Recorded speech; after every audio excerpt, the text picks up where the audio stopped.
உலகெங்கும் உள்ள ஜெயா டிவி நேயர்களுக்கு காலை வணக்கம். நம்ம இன்னைக்கு பார்த்துக்கிட்டு இருக்கிறது பாரம்பரிய வைத்தியம். பாரம்பரிய வைத்தியத்துல காது நல்லா கேட்கறதுக்கான மருத்துவம். காது நல்லா கேட்கல அப்படின்னு எப்படி நினைக்கிறது? பார்த்தா இப்படி வச்சே கேட்பாங்க. சிலர் வாய பார்த்துக்கிட்டே இருப்பாங்க. புரியாது. பேசுறது புரியாது. நான் ஏன்னா சரியா சாப்பிடாததால. பசி மயக்கம், சத்து பற்றாக்குறை, மலச்சிக்கல் இதனால காது மந்தமாயிரும். இதெல்லாம் சரி செய்றதுக்கு மூக்குத்தி சாரண இலை, மஞ்சனத்தி இலை, மிளகு, சீரகம், வெள்ளாட்டு சிறுநீர் இதெல்லாம் கூட்டு கலவையா சேர்ந்து இப்ப நம்ம மருந்தா தயாரிக்க போறோம். காது நன்றாக கேட்க. காது ஒரு சில பேருக்கு அப்பப்ப காது அடைச்சுக்கிறோம் அப்படின்னு சொல்லுவாங்க. காது ஏன் அடைச்சுக்கிறதுனாக்கா, உணவு நேரத்துக்கு சாப்பிடாதனால, ரத்த ஓட்டங்கள் சரியா மூளைக்கு போற நரம்புகள் அடைபட்டு இருந்துச்சுனாக்கா, அவங்களுக்கு அடைச்சுக்கிறோம். அதே நேரத்துல சில பேர் கண்டத காதுல விட்டு குடைவாங்க. அப்ப குடையிறப்போ அந்த காது ஜவ்வு கிழிஞ்சிரும்.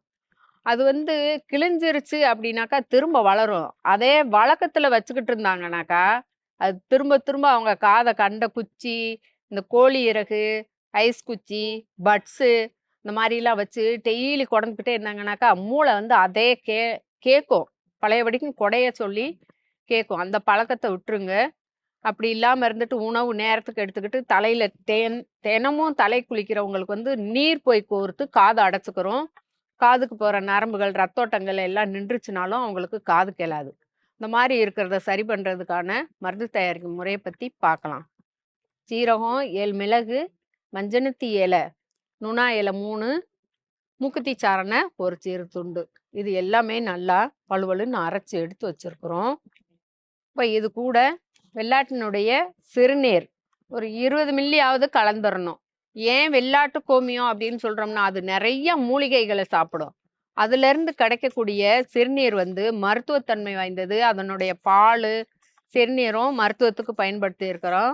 வெறும் வயித்துல குடிச்சிட்டு, வாரம் 1 முறை அல்லது மாசத்துக்கே 1 முறை குடிச்சிட்டு வந்தாங்கனாலுமேவும், நேரத்துக்கு சாப்பாடு சாப்பிடுங்க. நல்ல தலைக்கு எண்ணெய் வச்சுக்கங்க.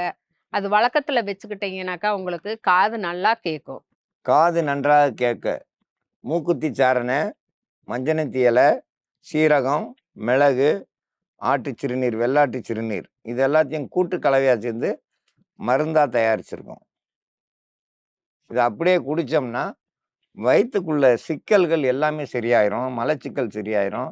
உள்ள இருக்கிற கசடுகள் எல்லாம் வெளியாக ஆரம்பிச்சுச்சுனாலே, காது நல்லா கேட்கும். எந்த ஒரு நோயா இருந்தாலும், குடல் சுத்தமானாலே, உடல் சுத்தமாயிரும். அந்த நோய் குணமாகும். காது நல்லா கேட்கறதுக்கு இது ஒரு சிறந்த மருந்து. இந்த மருந்த பயன்படுத்தி பயன்பெற வேண்டும் என்று கேட்டுக்கொள்கிறேன்.